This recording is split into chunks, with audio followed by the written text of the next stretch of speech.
5 bagay na dapat mong gawin kapag nahuli ka, tol. Pag-usapan natin yan ngayon. What's up mga tol? So for today's vlog, ang pag-uusapan natin ay mga bagay na dapat mong gawin kapag nahuli ka. Ako nga pala si Richard, so simulan na natin. Nung weekend, nagpunta kami sa Zambales. Kasama ko yung family ko, saka yung mga office mates ko. And then, ayun, pagdating namin dun sa Subic, ang nangyari kasi doon na may mga crossing, may mga stoplight. Nangyari doon, kasi yung isa kong office mate nandun sa harap.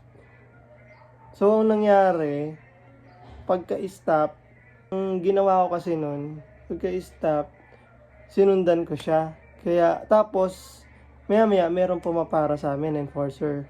So, ang nangyari, pinara ako. So, ang naging problema pala doon, nagkaroon ako ng violation. Yung violation na yon ay stop and go. Meron kasi silang, dun sa Subic, meron silang traffic rules na tinatawag na stop and go policy. Na kung saan dapat pagka merong unang huminto, hihinto rin yung nandun sa kabila. Tapos, ang unang mag-go nun, kung sino yung unang huminto. So, dapat ganun yung nangyari. Kaya lang, ang ginawa ko ay sumunod ako dun sa harap ko. Dun sa kasama ko. So, yun nga. Nangyari na. And then, nasita ako ng enforcer. Shoutout rin sa mga, sa mga office mate ko na kasama ko. Shoutout din pala dyan sa mga kapwa ko driver na pagka pumunta kayo ng ng Subic, maging aware na rin kayo na meron silang ganong policy na first stop, first go policy. Para kung mapupunta man kayo dun sa lugar na yon, alam niyo na kung ano yung gagawin. Unang bagay na dapat mong gawin kapag nahuli ka ay alamin mo yung violation mo, kasi para next time na napunta ka sa ganong sitwasyon, alam mo kung saan ka nagkamali. Pangalawang bagay na gagawin mo kapag nahuli ka ay dapat siguraduhin mo na dala mo yung lisensya mo, saka yung mga rehistro, yung papeles na kailangan mo.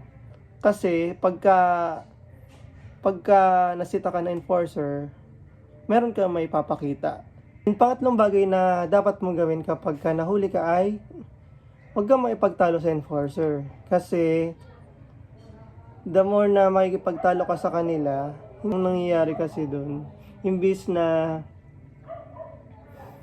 mapagbibigyan ka pa or mas mapapabuti pa yung sitwasyon mo, lalo lang siya mapapasama. Kasi alam nila yung ginagawa nila eh. Trabaho nila yun. So, dapat ang gawin natin ay makinig sa kanila kung ano ba yung naging violation natin.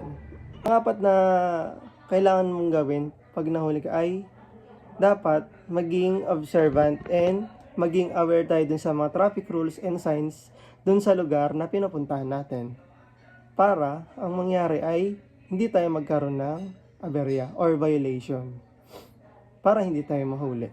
Panglimang bagay na kailangan natin gawin pagka nahuli tayo ay kailangan matuto tayo sa mga pagkakamali natin.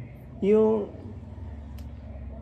una, magiging lesson na yun, yung nangyari sa atin.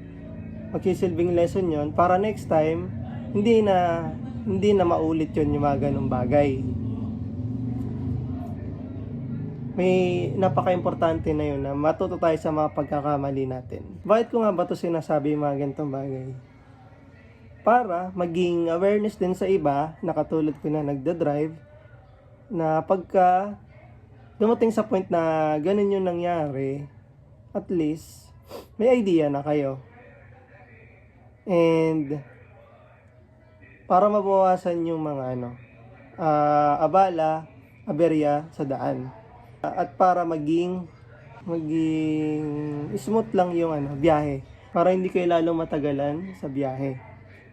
Sa mga pasaway dyan sa kalsada, huwag nyo nang subukan na ganun yung mangyari. Kasi ano lang eh.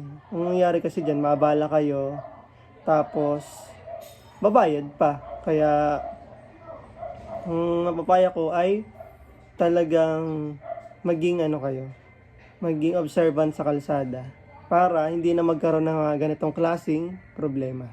Kaya kung isa ka rin sa mga katulad ko na tumutulong para mas mabawasan pa yung mga driver na nahuhuli or yung mas maging aware sa mga traffic rules and signs, join me sa mga ganitong klase ng movement para mas marami tayong matulungan na driver. Kung nagustuhan mo yung mga ganitong klase ng videos, pakipindot lang yung like, tapos comment ka na rin sa mga gusto mong topic na pag-usapan natin, tapos share mo na rin sa mga kilala mo para mas marami pa tayong magawang videos and para mas marami pa tayong matulungan. Ako nga pala si Tol Richard na nagsasabi na ingat sa biyahe tol, and basta driver, great follower. Bye-bye!